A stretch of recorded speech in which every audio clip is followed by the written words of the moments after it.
Hello everyone के छ अब 11 को one of the great question अथवा ग्रेट कन्सेप्ट लिएर आएको छु that is oxidation and reduction.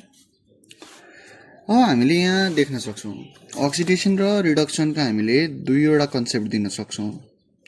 एउटा चाहिँ छ यहाँ हेर्न सक्छौँ क्लासिकल कन्सेप्ट जो चाहिँ पहिला चाहिँ त्यो कन्सेप्ट अनुसार हामी गइन्थ्यो भने एउटा चाहिँ छ मोडर्न कन्सेप्ट।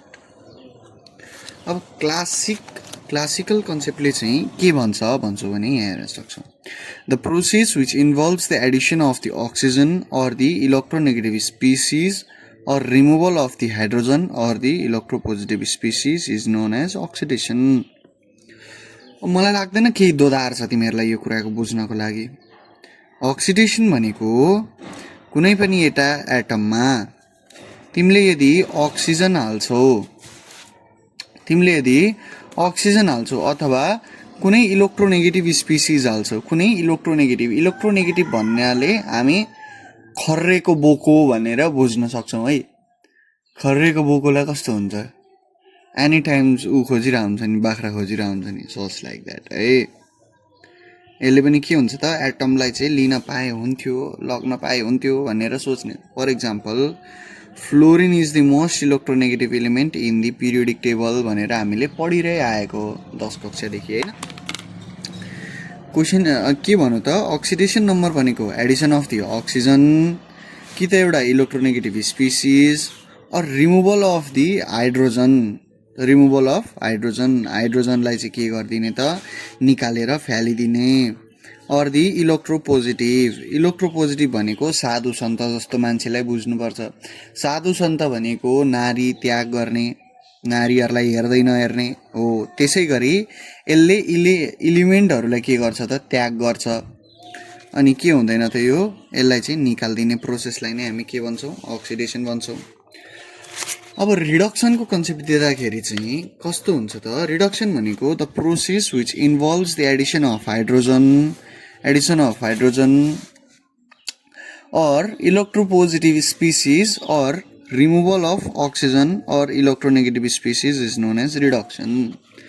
अब चाहिँ हामीले चाहिँ रिडक्सनमा चाहिँ के गर्छौँ अरे त हामीले हाइड्रोजनलाई चाहिँ हाल्छौँ अरे कुनै पनि एलिमेन्टमा, और इलेक्ट्रोपोजिटिभ साधु सन्त जस्तो मान्छेलाई हाल्छौँ भनेर हामीले बुझ्नुपर्छ।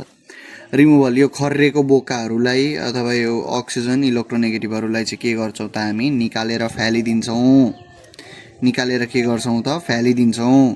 हो। यही कन्सेप्ट चाहिँ के हो त अक्सिडेसन र रिडक्सनका कन्सेप्टहरू हुन् जुन चाहिँ कुन हो त क्लासिकल कन्सेप्ट हो है।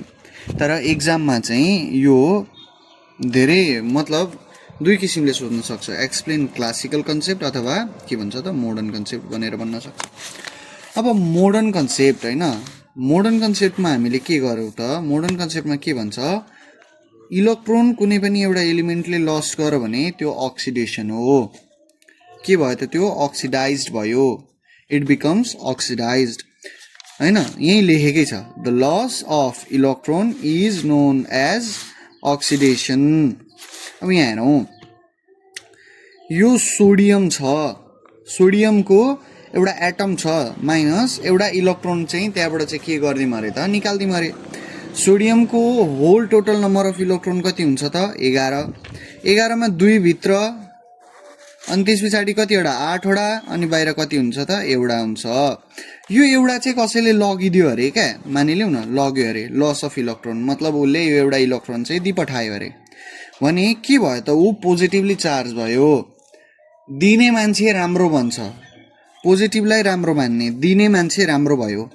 दिने कसले दिएको थियो, सोडियमले दिएको थियो, ऊ दिने मान्छे के भयो राम्रो भयो, के भएर अनि उसमा पोजिटिभ चार्ज आयो होइन। बुझौँ है। अब अक्सिडेसन भनेको हामीले लगभग बुझ्यो। अब रिडक्सन के हो त रिडक्सन भनेको गेन अफ इलेक्ट्रोन। यदि मैले कुनै एउटा इलेक्ट्रोन चाहिँ गेन गरेँ है, कुनै पनि एउटा इलेक्ट्रोन गेन गरेँ भने त्यसलाई चाहिँ के भन्छ त रिडक्सन भन्छ।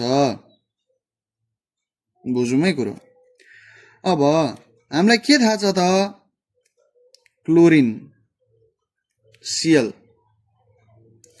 सिएलको आउटर मोस्ट इलेक्ट्रोनमा कति 2 8 7 हैन 2 8 7 अब यसले एउटा इलेक्ट्रोन लियो भने के भयो त्यसमा रिडक्सन भयो हैन लो that's the concept for today thank you for watching bye by